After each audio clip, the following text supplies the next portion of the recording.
This is the first problem right in front of you. ये problem है आपके सामने। Problem is saying there is a monatomic gas. So gas कैसी है बेटा? गैस है मोनोटॉमिक, ठीक है। ये रहा मोनोटॉमिक गैस 1 मोल। इसके नंबर ऑफ मोल्स कितने हैं? 1 मोल। सो एक मोनोटॉमिक गैस है, उसके नंबर ऑफ मोल्स हैं 1, ठीक है। Is taken through a process A to B। So this gas, this is being taken through a process A to B। So this is the process, जो ये वाला process है। This is point A, this is point B, ठीक है। So gas is taken through this process A to B as shown in the figure. Find average molar heat capacity for the process. So आपको क्या find करना है बेटा? Average molar heat capacity for the process. ठीक है। तो क्या होता है बेटा average molar heat capacity? मान लीजिए इस process AB के लिए, ठीक है, for this process AB, let us assume that कि हमने जो heat supply की है process में वो delta Q है। तो delta Q can be written as equal to NC delta T। ठीक है ना बेटा? डेल्टा क्यू क्या लिखा जा सकता है? डेल्टा क्यू लिखा जा सकता है एनसी डेल्टा टी के इक्वल, ठीक है। एन क्या है? नंबर ऑफ मोल्स है। सी क्या है? मोलर स्पेसिफिक हीट है, ठीक है बेटा। ये कोई जेनरिक प्रोसेस नहीं है। मान लीजिए अगर ये प्रोसेस कांस्टेंट प्रेशर पे होता, ठीक है, अगर ये कांस्टेंट प्रेशर पे होता तो कांस्टेंट प्रेशर के केस में, है ना, जब प्रेशर आपका कांस्टेंट होता है उस केस में जो आपकी मोलर स्पेसिफिक हीट होती है वो सीपी के इक्वल आ जाती है, ठीक है। और अगर यही कांस्टेंट वॉल्यूम पे होता, कांस्टेंट वॉल्यूम पे जो आप हीट सप्लाई करेंगे उस केस में सी सीवी के इक्वल होता है, ठीक है। बट अभी ना तो ये कांस्टेंट प्रेशर है ना तो ये कांस्टेंट वॉल्यूम है, ठीक है। दोनों प्रेशर और वॉल्यूम दोनों ही चेंज हो रहे हैं। सो इस प्रोसेस के लिए जो स्पेसिफिक हीट डिफाइन करेंगे उसको मोलर स्पेसिफिक हीट बोल रहे हैं, and that is denoted by C. So delta Q it is equal to NC delta T, ठीक है। सो ये जो प्रोसेस ए बी है, आप देख पा रहे हैं ये प्रोसेस ए बी है आपके सामने। इसके लिए मैंने डिफाइन किया delta Q to be equal to N C delta T, ठीक है। एन नंबर ऑफ मोल्स हो गए, सी आपका यहाँ पे मोलर स्पेसिफिक हीट है।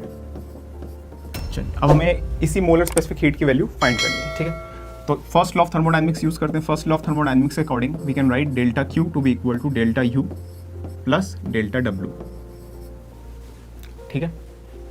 सबको डेल्टा लिख रहे हैं। We are not taking into consideration कि कौन सा एग्जैक्ट डिफरेंशियल है और कौन सा इनएग्जैक्ट डिफरेंशियल है, ठीक है। We are writing everything in the terms of delta, ठीक है। उस पार्ट को हम कंसिडर नहीं कर रहे हैं। So first law of thermodynamics के अकॉर्डिंग अपने को पता है कि डेल्टा क्यू किसके इक्वल है? Delta U plus delta W के इक्वल है, ठीक है।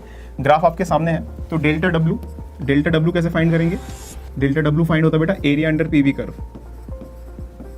पीवी कर्व का एरिया कैसे फाइंड करेंगे बेटा? सिंपल है, ये वाला एरिया फाइंड करना है अपने को। तो मुझे दिख रहा है ये ट्रेपीजियम है, तो ट्रेपीजियम का एरिया कितना होता है? Half into sum of parallel side. Parallel side कौन कौन सी है? पैरेलल साइड है बेटा 3p0 प्लस ये वाली साइड दैट इज 6p0। तो half into sum of parallel side into distance between them. Distance कितना बेटा? 4p0, ठीक है।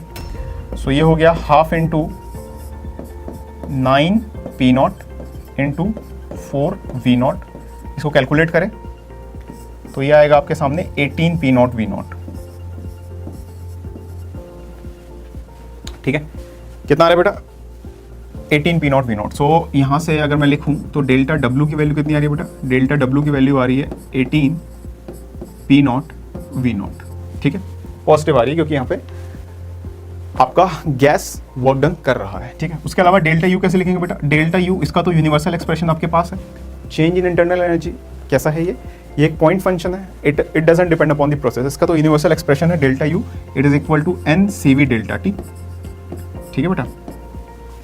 और n को आप n रहने दें। CV की वैल्यू कितनी होगी बेटा? मोनोटॉमिक गैस है, क्या होगी CV की value? What is the value of CV for the monoatomic gas? CV की वैल्यू होगी बेटा 3r/2, right, into delta T. अच्छा डेल्टा टी क्या हो जाएगा बेटा? डेल्टा टी हो जाएगा TB माइनस TA, ठीक है।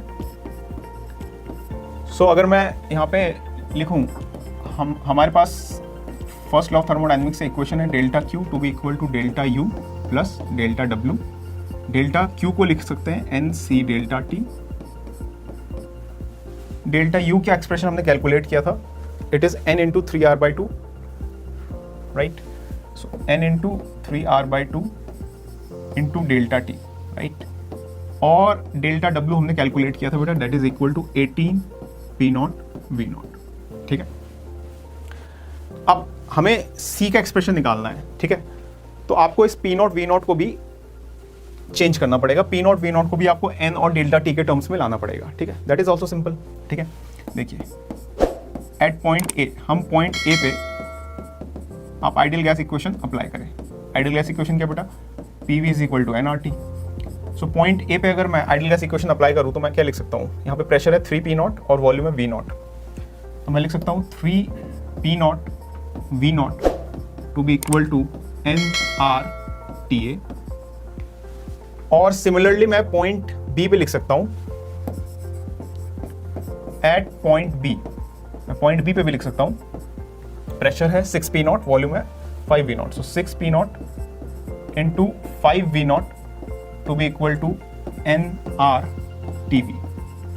So this means that nRTV minus TA, nRTV minus TA की वैल्यू कितनी हो जाएगी बेटा, ये हो जाएगी 30P0 V0 minus 3P0 V0, यानी मैं लिख सकता हूँ कि nR डेल्टा T, इसकी वैल्यू कितनी हो जाएगी, इसकी वैल्यू हो जाएगी 27P0 V0।